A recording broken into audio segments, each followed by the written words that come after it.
Hi friends, आप सभी को मेरे यूट्यूब चैनल में फिर से स्वागत है। आज मैं एक नोटिफिकेशन के रिगार्डिंग बताने जा रहा हूं, जिसमें साउथ ईस्ट सेंट्रल रेलवे में अप्रेंटिस के लिए नोटिफिकेशंस आउट हुआ है, जिसमें जो स्टूडेंट 10th और ITI पास कर चुके हैं उन लोगों के लिए एक सुनहरा ऑप्शन है। तो चलिए, मैं एक ऑफिशियल नोटिफिकेशंस के थ्रू मैं आप सभी को ये समझाने की कोशिश करूँगा कि उसमें एज क्या होना चाहिए, उसकी लास्ट डेट क्या है फॉर्म भरने का, और उसमें पोस्ट कौन कौन सी पोस्ट है और कौन कौन सी ट्रेड वाले बंदे इसमें अप्लाई कर सकते हैं, और पोस्ट वाइज क्या क्वालिफ़िकेशंस होगी, और किस किस स्टूडेंट को एज रिलैक्सेशन दिया जाएगा, छूट दिया जाएगा एज में। तो चलिए हम देखते हैं। तो दोस्तों, आप देख सकते हैं यहाँ पे नोटिफिकेशंस आउट हुआ है, और ये एप्लीकेशंस कब से स्टार्ट होगी? 2/4/2024, यानी कि 2 अप्रैल से स्टार्ट होगी। ठीक है।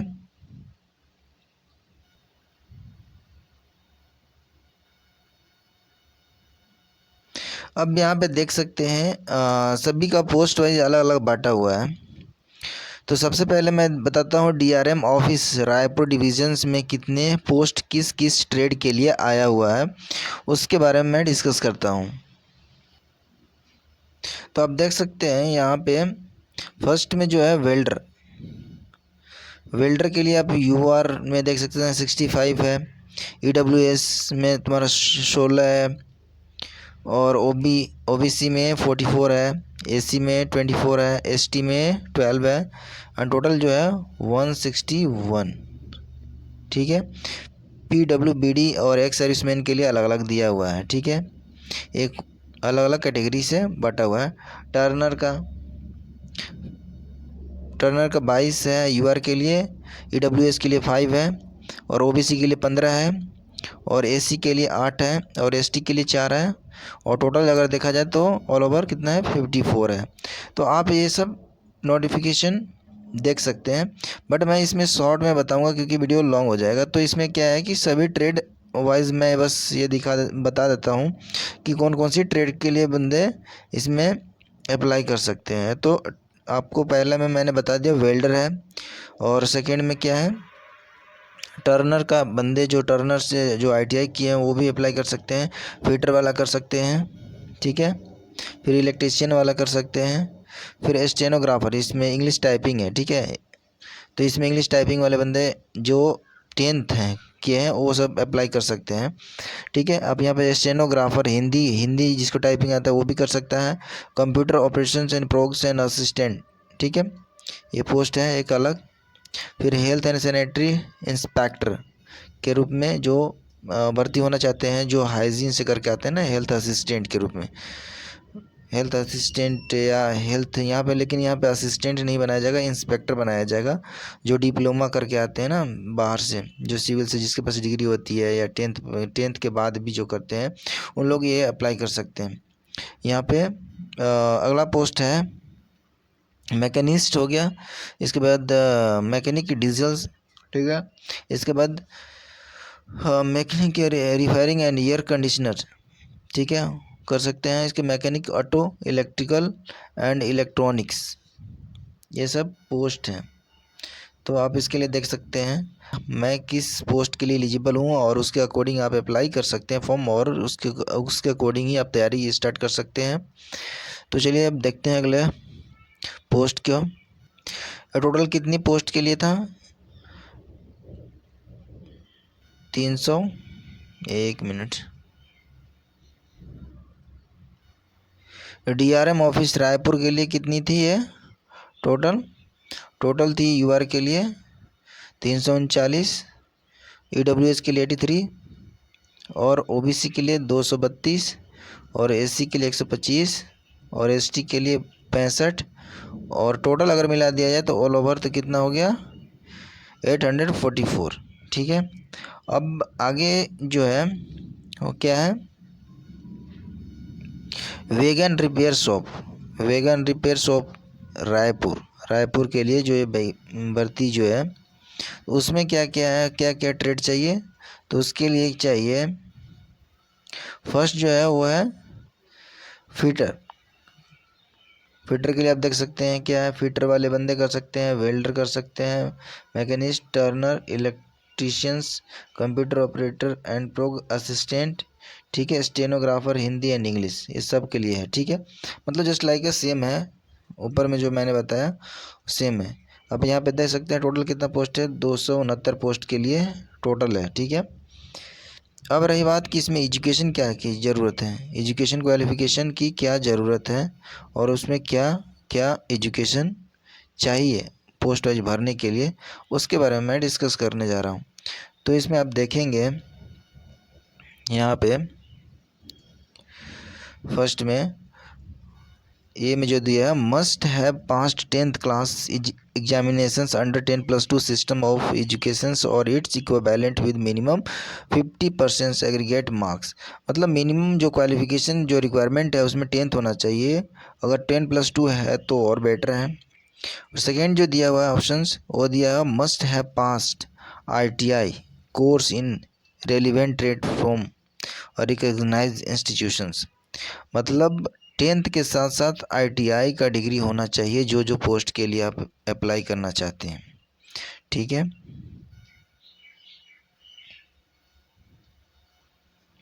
अब बता दें दोस्तों, अब एज क्या होना चाहिए। हम लोगों ने तो पढ़ लिया कि क्वालिफिकेशन क्या होना चाहिए, वो तो पढ़ लिया, अब एज क्या होना चाहिए वो देखते हैं।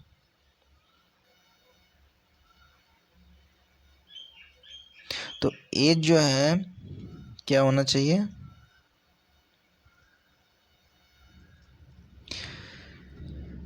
The candidate should have completed 15 years of age and should not have completed 24 years of age। मतलब इतना मिनिमम एज होना चाहिए, कितना होना चाहिए, मिनिमम एज जो होना चाहिए वो 15 होना चाहिए, ठीक है, और मैक्सिमम 24 होना चाहिए, मतलब 24 से ज़्यादा नहीं होना चाहिए, ठीक है। और ये एज काउंट कब तक होगा, कब से होगा, 2 अप्रैल 2024 के अनुसार ही होगा।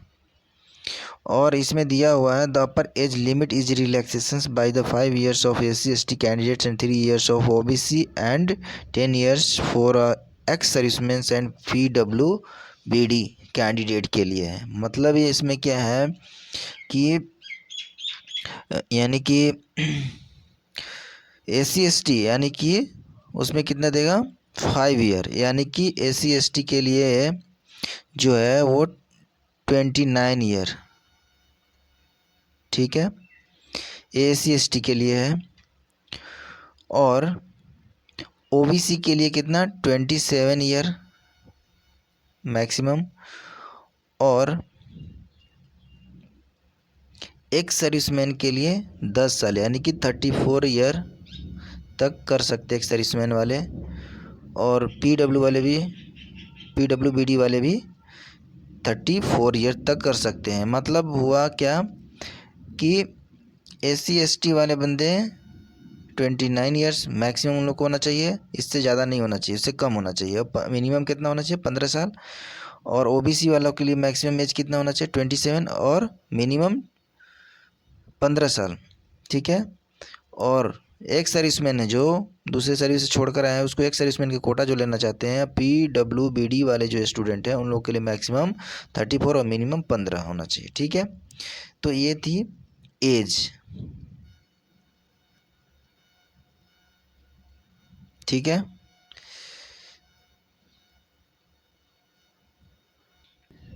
आप यहाँ पे देख सकते हैं, ठीक है।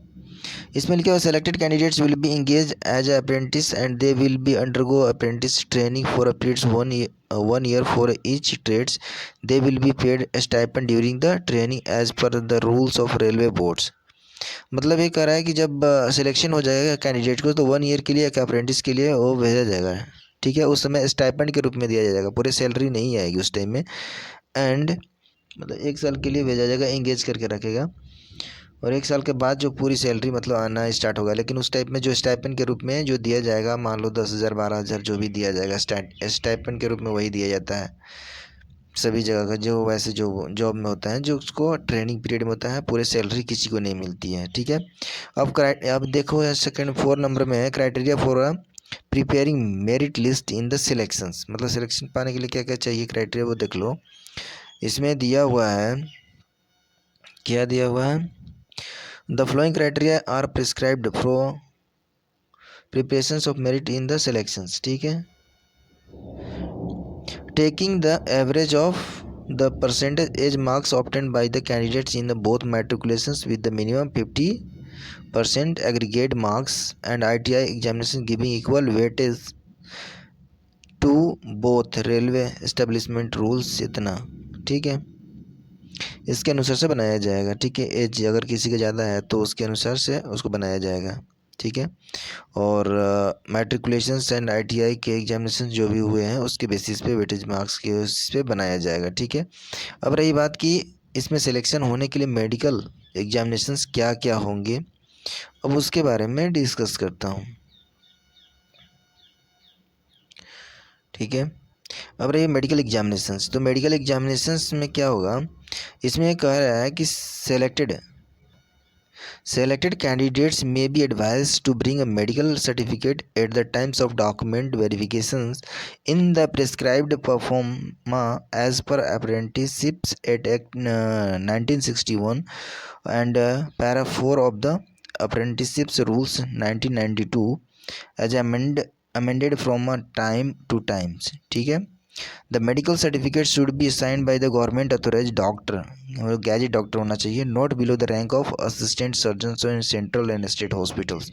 मतलब कहने का मतलब इसका हुआ कि जो भी आप मेडिकल सर्टिफिकेट बनवा कर लाएंगे वो गैजेट ऑफिसर्स का मतलब हुआ कि जो जो किसी भी मतलब डिपार्टमेंट का, जस्ट लाइक जैसे कोई होता है ऑर्थो का होता है, कोई मेडिकल स्पेशलिस्ट होता है, कोई सर्जिकल स्पेशलिस्ट होता है, कोई आईएनटी का स्पेशलिस्ट होता है जो आँख कान का होता है, ठीक है। तो इस टाइप से कोई डेंटल स्पेशलिस्ट होता है, तो स्पेशलिस्ट के थ्रू जो पे मतलब बनवा कर लाना है, उसकी साइन होना चाहिए स्पेशलिस्ट का कि जो स्पेशलाइजेशंस हो, ये कह रहा है। मतलब डॉक्टर का भी तो एक नहीं होता है ना, अलग अलग होते हैं, कोई स्पेशलिस्ट होते हैं, ठीक है, कोई नॉर्मल एक जनरल डॉक्टर होते हैं, तो स्पेशलिस्ट से करा कर लाना है जिसको गैजेट ऑफिसर्स कहते हैं, ठीक है।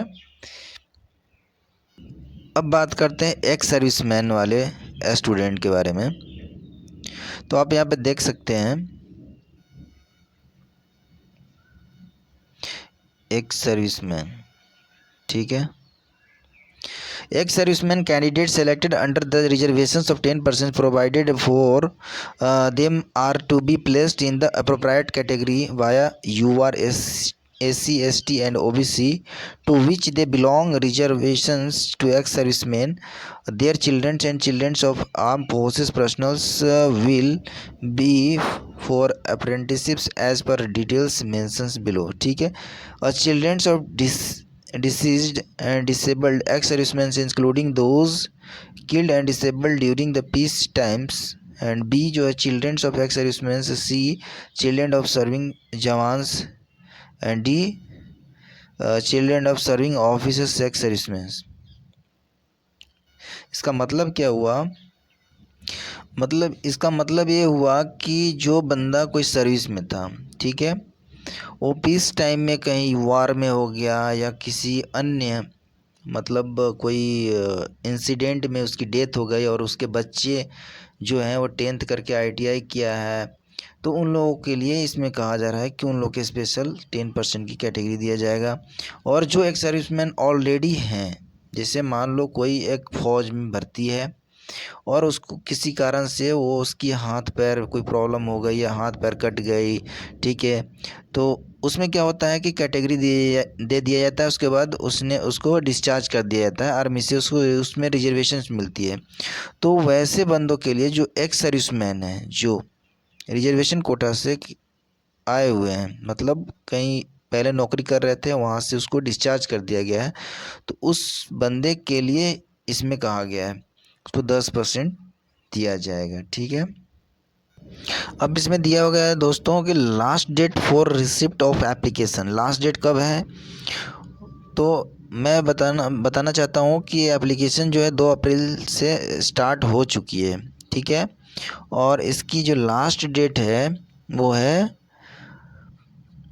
5 मई तक, यानी सॉरी 1 मई 2024 तक। इसकी लास्ट डेट है 1 मई 2024 तक, ठीक है। वो भी कब तक?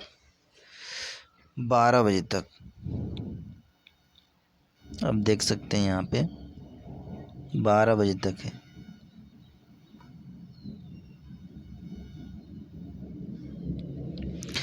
अब है general instructions to the candidate, application must be submitted online only on the address. यहाँ पे जो देखो, यहाँ पे कुछ नहीं, यहाँ पे एड्रेस दिया हुआ है, ठीक है। इसके थ्रू आप ऑनलाइन कर सकते हैं, ठीक है। If the candidates belongs to SC, ST and OBC community, he should upload a recent caste certificate issued by the competent authority on the above web portals and also verified your Aadhaar। मतलब SC, ST, OBC वाले जो candidates हैं वो recent में caste certificate जो किया गया है गवर्नमेंट के थ्रू, स्टेट गवर्नमेंट के थ्रू, उसको वेब पोर्टल पे वेरीफाई करके और आधार कार्ड को वेरीफाई करना है, ठीक है। ये भी सब ध्यान देखना है पूरे डॉक्यूमेंटेशंस के, तभी आपके एप्लीकेशन अच्छी तरह से सबमिट होगी। अगर आप सभी लोगों को अगर किसी तरह के कोई प्रॉब्लम होती है तो यहाँ पे हेल्पलाइन कांटेक्ट दिया हुआ है, तो आप इस कांटेक्ट के थ्रू आप कांटेक्ट कर सकते हैं और अपनी प्रॉब्लम को सॉल्व कर सकते हैं। यहाँ पे देखिए मोबाइल नंबर दिया हुआ है और एड्रेस दिया हुआ है, तो आप इससे बात कर सकते हैं और अपनी प्रॉब्लम को सॉल्व कर सकते हैं। ये थी इम्पॉर्टेंट इन्फॉर्मेशन दोस्तों। तो अगर मेरा वीडियो अच्छा लगा तो लाइक एंड सब्सक्राइब करना ना भूलें। ये मैंने अभी फ़िलहाल में चैनल स्टार्ट किया है, तो आप सभी को सपोर्ट की ज़रूरत है दोस्तों।